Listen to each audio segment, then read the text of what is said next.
The lecture hall of the Galactic Military Academy fell into its usual rhythm as Professor Zixtala adjusted her vocal harmonics to address the mixed-species crowd of cadets. Comparative military analysis and species combat effectiveness across known civilizations were today's topics. The group of students caught the four eyes of the Zenturian professor.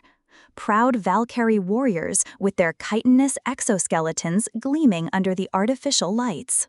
Elegant Ashari, whose crystalline forms refracted the classroom's illumination into rainbow patterns. Stocky Gornish engineers with their trademark methodical expressions, and scattered among them the peculiar bipedal mammals from the recently discovered world called Earth. Professor Zixtala began translating her clicking speech into Standard Galactic as we discussed the various species' military capabilities. Tactical adaptability, technological integration, and what military theorists call combat multiplication factors must all be taken into account in addition to pure physical prowess. She activated the holographic display, showing comparative statistics. For instance, the natural armor and enhanced strength of the Valkyrie made each warrior formidable.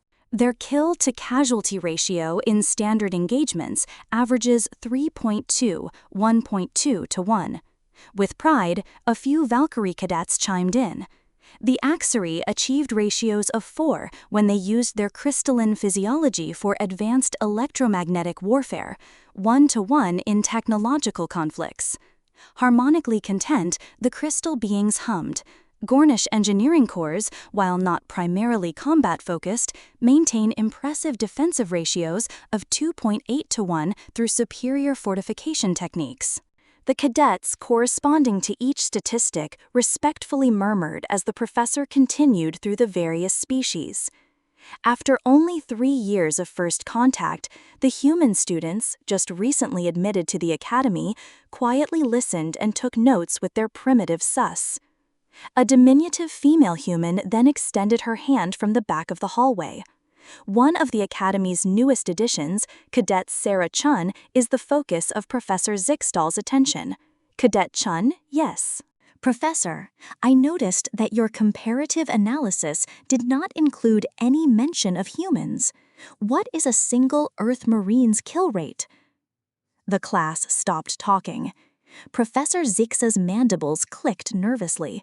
She had hoped to avoid this particular topic, but academic integrity demanded honest response. Well, Cadet Chen, human military statistics are somewhat difficult to categorize using our standard metrics. How so? Chun's respectful curiosity persisted. But several alien cadets leaned forward with interest. Professor Zixtala manipulated the holographic display, bringing up a new set of data that made her secondary heart skip beats. She paused and double-checked the figures that her research team had verified. Based on our analysis of your species' military history and the limited engagement since contact, a single human marine operates at an average kill ratio of multiple times, approximately 127 to 1. The silence stretched like a taut cable ready to snap. Ashar's harmonic humming faded into crystalline stillness, and the chittering of a Vari cadet stopped in the middle of the sound. Marcus Rodriguez, another human cadet, said, "I'm sorry, Professor. Could you say that again? 127 enemy." Casualties per marine casualty, the instructor reluctantly confirmed. However, significant contextual explanation is required for this statistic. Shittering, humming, and a variety of expressions of disbelief from a dozen distinct species filled the classroom. Silence. Professor Zixtal's voice boomed through her amplifiers. The room became still. As I said, context is very important. This ratio is not achieved through superior individual physical capabilities. She brought up new holographic displays showing human physiology compared to other species. Humans possess relatively modest physical specifications. average speed, limited natural armor, and no specialized combat organs are their only characteristics. How then? Asked a Gornish cadet, his mechanical voice synthesizer crackling with confusion. Her growing apprehension regarding the subject matter matched Professor Zixtala's instincts as a teacher. Human military effectiveness stems from several unique factors. First, their psychological composition. Humans possess an unusual capacity for violence coupled with remarkable emotional regulation under stress. She downloaded tactical evaluations. Second, their approach to warfare differs fundamentally from other species, where Vakari fight for honor and Ashari for logical objectives. Humans fight for ideals, freedom, brotherhood, and abstract concepts. This creates what we term motivation multiplication. But surely that can't account for such numbers, protested a Vari warrior caste cadet. Humans demonstrate unprecedented tactical flexibility, the professor continued. They change their strategies during the engagement, frequently substituting improvised solutions for established doctrine.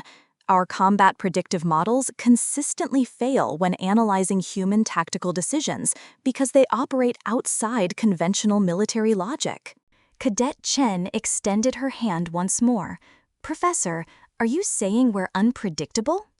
Unpredictable at best. Cadet, unpredictably creative. There's a significant difference. Professor Zixtala brought up combat footage from recent border skirmishes with the hostile Krex Empire, conflicts that had introduced the galaxy to human military capabilities. During the Battle of Kepler Station, a single Marine squad of 12 men held off over 1,500 soldiers for 6 hours before being resupplied. They utilize improvised explosives, environmental hazards, and what can only be described as weaponized psychology to achieve complete tactical victory.